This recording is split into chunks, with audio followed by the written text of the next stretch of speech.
everyone, and welcome. Today, we're tackling something heavy. We're looking at this really fine line, a razor's edge really, between justice and revenge in Afghan history. And honestly, it's a question that isn't just about Afghanistan. It's about how any of us, any society, can possibly heal from the deepest, darkest wounds of the past. So this is the big one, right? How do you actually get justice for what happened without just creating more horror? It's a question so many countries have to face, but in Afghanistan, it's especially raw, especially painful. And it's at the very center of the long, difficult history of its Hazara population. Okay, so here's how we're going to break this down. First, we'll look at the history. This isn't a new question. Then we'll get into what atrocity actually means legally. We'll talk about the tricky role of memory, the huge difference between justice and collective guilt, and then finally we'll look at a possible way forward. Let's get into it. All right, Section 1, a century-old question. And that title says it all. To really get a handle on why this debate is so intense today, you have to understand that this isn't some recent problem. Its roots go way, way back in Afghan history. Yeah, so we're not talking about just one single event here. Not at all. The source material shows us these waves of really brutal violence. It goes from state-led campaigns way back in the late 1800s, all the way up to persecution under the Taliban, and even more recently targeted attacks by extremist groups. Think about that. We're talking about layers and layers of trauma built up over more than a century. It makes talking about justice incredibly complicated. Okay, next section. Now, when we talk about things this horrific, the words we use matter a lot. You hear the word genocide thrown around, and it's a powerful, heavy word. But to have a real, productive conversation, we need to be super clear on what it actually means, in the eyes of international law. So here it is, straight from the 1948 UN Convention. The key phrase, the absolute heart of the definition, is intent to destroy. It's not just about how many people were killed. It's about proving there was a specific, deliberate plan to wipe out a group, either in whole or in part. And let me tell you, in a court of law, that is a really, really high bar to clear. And look, the definition is way broader than just killing. It covers all these other horrific acts, things designed to just shatter a group's existence. We're talking about causing serious physical or mental harm, deliberately creating conditions of life so bad that they're calculated to physically destroy people, even preventing births or forcibly taking children. It's about dismantling a people. And the source material argues that a lot of these elements, well, they seem to be there when you look at the historical treatment of the Hazaras. So, even if you have the history and you have the legal definitions, getting to justice is, well, it's a minefield.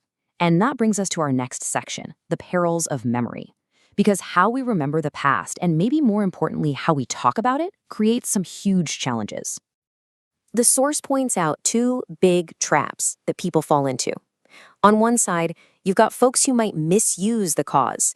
They use the pain and suffering to build their own platform or for political games, shouting and using emotion instead of doing the hard work of gathering evidence. Then, on the other side, you have this total denial. Other groups feel like they're being blamed as a whole, so they get defensive, they shut down, and they just deny anything ever happened. Both of these things, they just poison the well. They make real justice almost impossible. And this quote from the source just nails it, doesn't it? Justice seeking is not solved by shouting and emotion, but requires precise documentation and a rights-based approach. It's so true. It's not about being the loudest voice in the room. It's about the slow, hard, meticulous work of building a real case based on facts and law.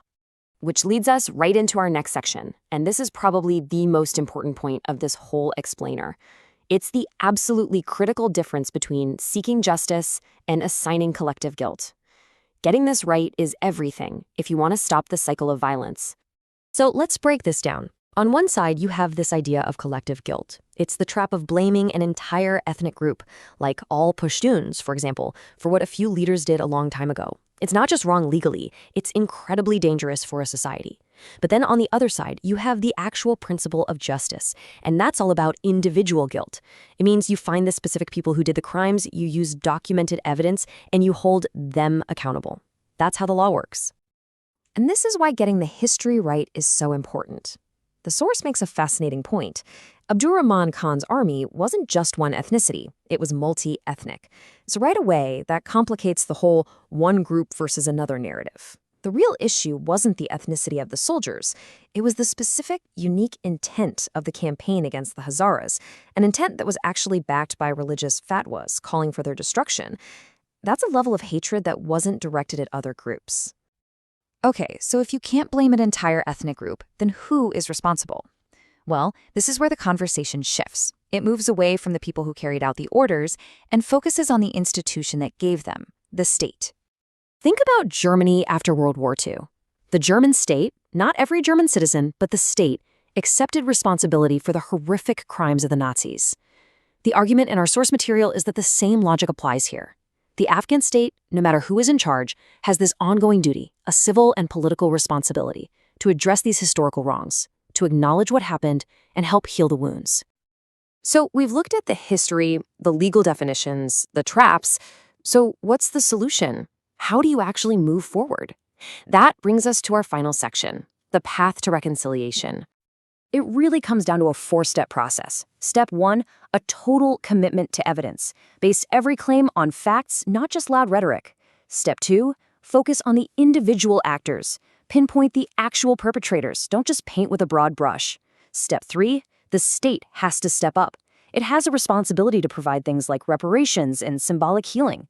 And finally, step 4, and this one is so important. The whole point of this painful process has to be to build national solidarity, to turn this awful history into a reason for unity, not more division. And really, when you boil it all down, this is the choice. You can have justice, which is a path where, if you do it right, everyone can actually win, society can heal. Or you can have revenge, and that's just a cycle of hate, where in the end, everybody loses. So I'll leave you with this question to think about. Is it possible? Can a society actually come together, look at the absolute darkest chapters of its past, and by using facts, not just anger, pave the way for a more unified future? Can that process actually make a country stronger? It's a tough one. Thanks for sticking with us through this really difficult topic.